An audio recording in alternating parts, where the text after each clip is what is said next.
السلام عليكم، معاكم محمد حبيش، والنهارده هنتعلم مع بعض ايه انواع الخامات المستخدمه في تصنيع الشنط الباك والشنط الرجالي والشنط الحريمي والكروس جميع الانواع.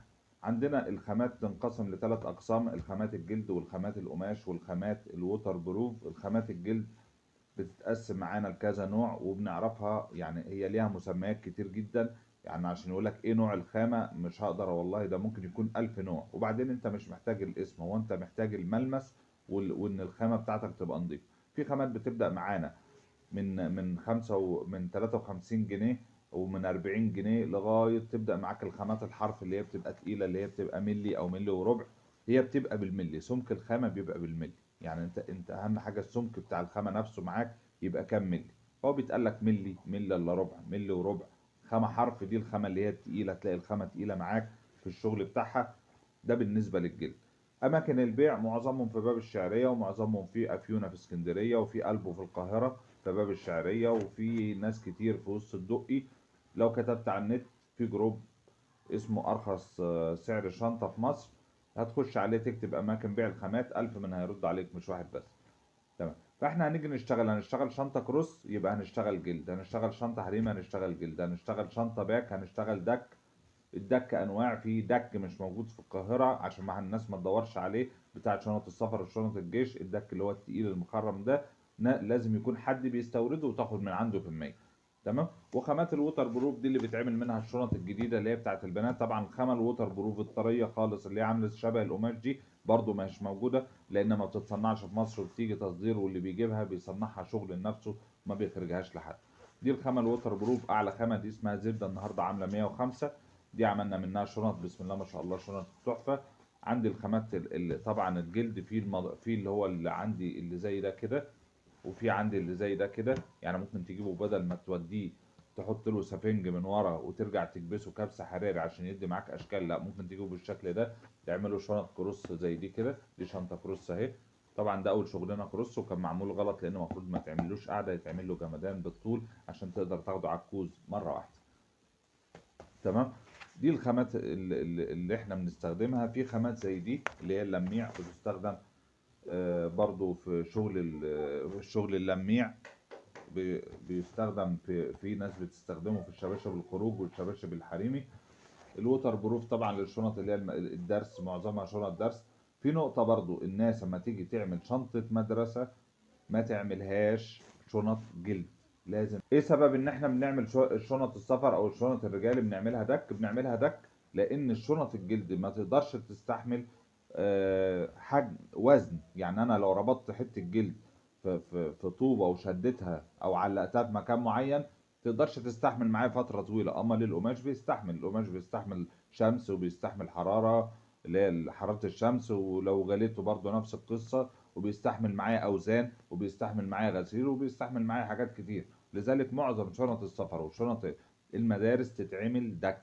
اللي بيروح يشتري لابنه شنطه ما يشتريهاش جلد، ما يشتريهاش ووتر بروف عشان خاطر البنت الصغيره شبطت في شنطه فيها دبدوب. يروح يشتري الشنطه تقعد معاه شهرين يقول لك لا لا لا ده الشنطه بايظه ده اتقطعت. الكلام ده غلط. حضرتك اللي مختار الشنط الدك كل شنطه بيبقى لها وزن.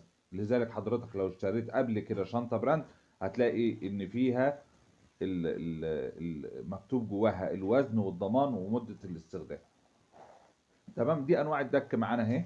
في الدك ده الدك الناعم من عند محل الشعلة في القاهرة، وفي عندنا الدك اللي هو الزيتي ده. طبعا الدك اللي انت بتشوفه المستورد ده حاجة تانية، عاوز اماكن بيع ما يعني ما نعرفش اماكن بالظبط، بس هو مش موجود. وفي الدك المطبوع اللي هو الصعقة.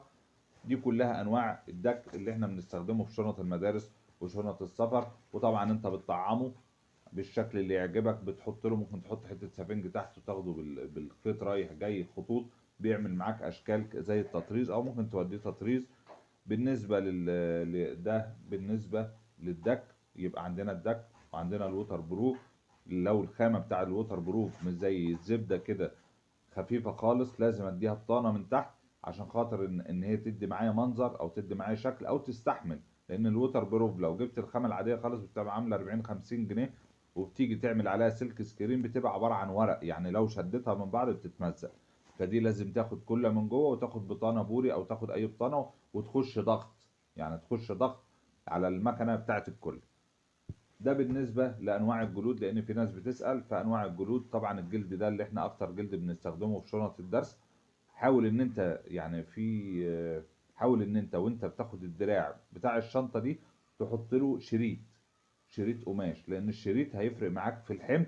فمش معظم من أي حد بيشتري شنطة جلد يقول لك ده الدراع بيسيب، ده الدراع بيتقطع، بسبب لأن ده جلد. يعني أنا لو شديت جامد في اتجاه معين أهو هينقطع معايا مره بالتانيه بالتالته. والعيال النهارده بتروح الدروس، ممكن يبقى العيل رايح من الدرس وبيشيل حوالي 10 كتب او 15 كتاب في شنطه واحده، ما تعرفش ازاي.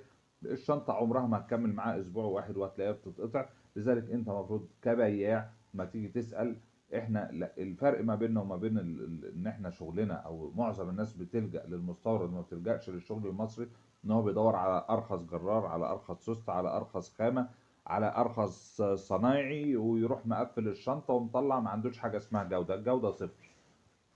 وده طبعا الجلد عندنا فيه منه اللميع، ده الشغل اللميع اهو ماشي. وده اللي هو الشغل الفسفوري اللي بيتعمل سواريهات. عندنا طبعا ده شغل قلبه اللي هو المحبب والمخرم اللي هو البسبوسه. ونسينا اللي هو طبعا الخامات الاساسيه بتاعتنا اللي هي الدبوس والشتله. انا ما بشتغلش فيها فهي مش موجوده عندي. الدبوس والشتله دي بتبقى عامله زي الياف بلاستيك. هي عبارة عن ألياف بلاستيك. ده معظم ناس كتير قوي بتشتغل فيها الدبوس والشتلة. بيعملوا منها شنط أطفال حضانة اللي بيبقى سعرها رخيص والناس كلها بتلجأ ليها. بصراحة أنا ما بشتغلش فيها خالص. يمكن في ناس كتير قوي بتعمل منها شنط سفر، في ناس بتعمل منها شنط حضانة، شنط درس. بكده احنا نكون لمينا بمعظم أنواع الخامات اللي حضرتك مفروض إنك تبقى فاهمها وعارف كل خامة إيه استخدامها وإزاي تطلع شكل معين. في خامات بتبقى عاملة شبه القماش، تبقى عبارة عن قطيفة، تبقى برضو الخامة بتاعتها بيبقى ليها زي فوطة من تحت، بتبقى بتستحمل معاك الشغل. وفي ممكن ندخل الجبردين. حضرتك ممكن تشتغل وتجرب. حاول ان انت لو عندك منفذ بيع تدي للعميل ضمان سنة او الضمان 3 اشهر زي ما انت عايز. بيرجع لك الشنط فيها عيوب، احنا مش بنديها له عشان يعني لا، انت بتديها له وتدي له الضمان عشان خاطر تعرف عيوب صناعتك، وبتبدأ تحسن من نفسك وبتبدأ تحدث الصناعة. وبكده يعني احنا ندعو من الله، ندعو منكم الدعاء بظهر الغيب. والسلام عليكم ورحمة الله وبركاته.